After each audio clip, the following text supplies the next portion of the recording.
5 seconds to go.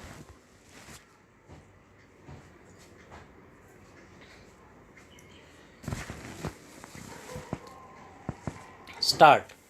The Industrial Policy Resolution of 1948 was good so far as it went, but unfortunately, the spirit of it could not be understood or appreciated by the common man in this country.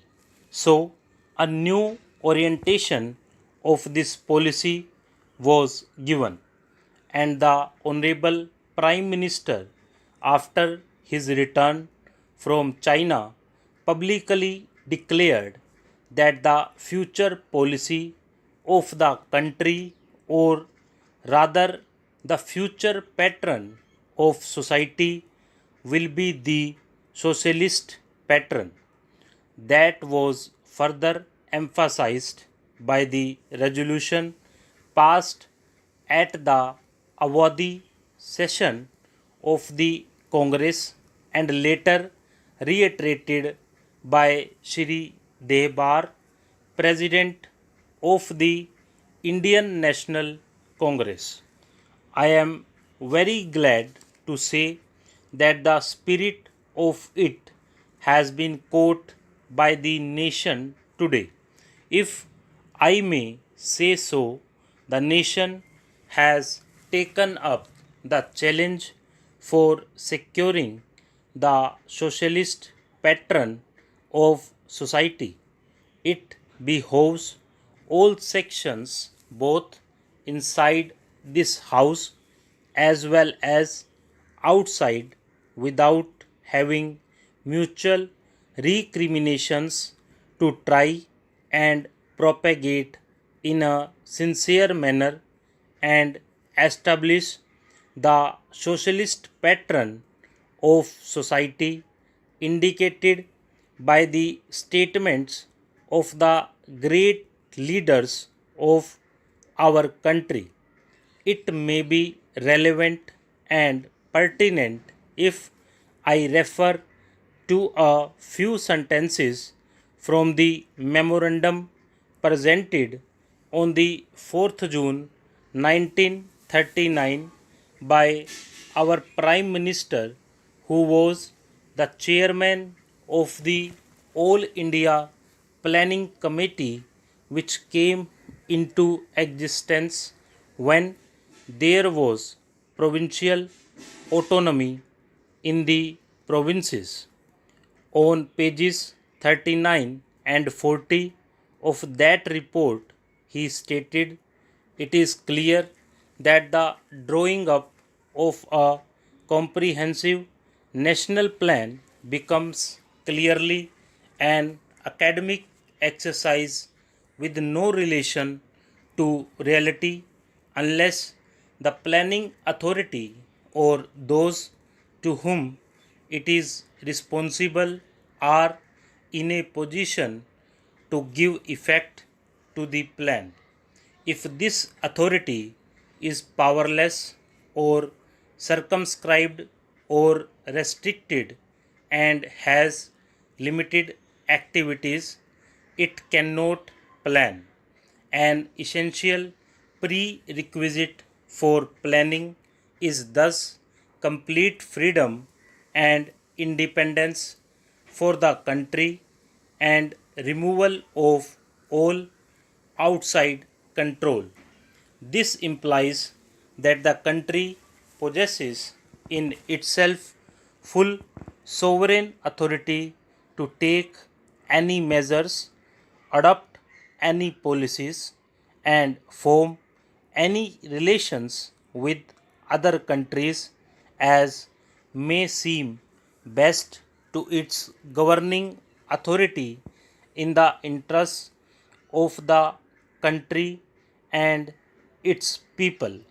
National independence is thus an indispensable preliminary for taking all the steps that might be found necessary for carrying out the 5-year plan in all its various aspects throughout the whole country.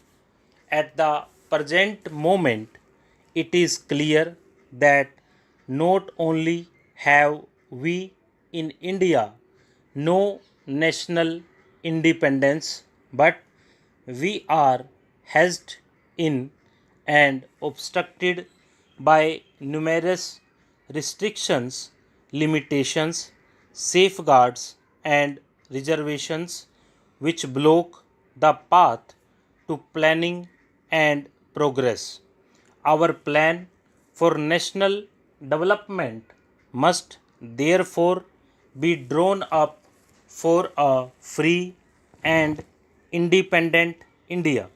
Thanks to the sacrifices made by millions of our countrymen and countrywomen under the leadership of the father of the nation, Mahatma Gandhi, we have today secured complete sovereign political independence at a time when the nations of the world were engaged in the bitterest struggle using all the weapons of destruction.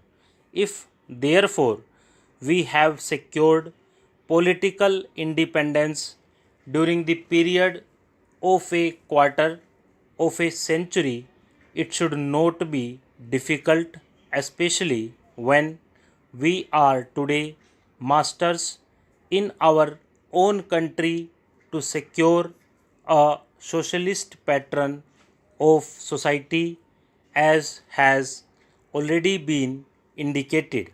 But it requires the assistance, the propaganda, the active work of all those who are interested in this. I am sure so long as my honorable friends, the minister, the deputy minister, and the other minister who represent the commerce and industry ministry can give us an assurance that the capitalist pattern would be avoided. Some of us who believe in a cent% socialist democracy give an undertaking that certainly totalitarian policy will not be introduced in this country, because we have believed all along during the fight that we have given to the British government when we secured political independence, that we shall try to maintain democracy undiluted and a socialist democracy at that. I am absolutely certain that in this country of ours, liberty of thought, liberty of speech, and liberty of action will be guaranteed to every citizen to express his views in the manner he pleases. I therefore assure my honorable friend that so long as we do not, in the garb of a socialistic pattern, support a capitalist system, India will stand 100% for a socialist democracy. Now, luckily for us, the fundamental rights of the Constitution have declared that a citizen would be assured of many of the social amenities which will give reasonable comfort from the womb to the grave. But mere enunciation, as I have said many times, will not satisfy the common man unless the saying is put into effect.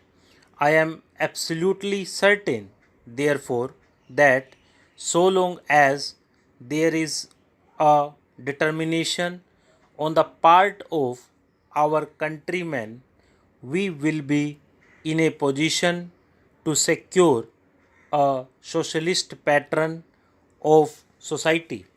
It is not even possible to draw up a plan on any other basis. Stop.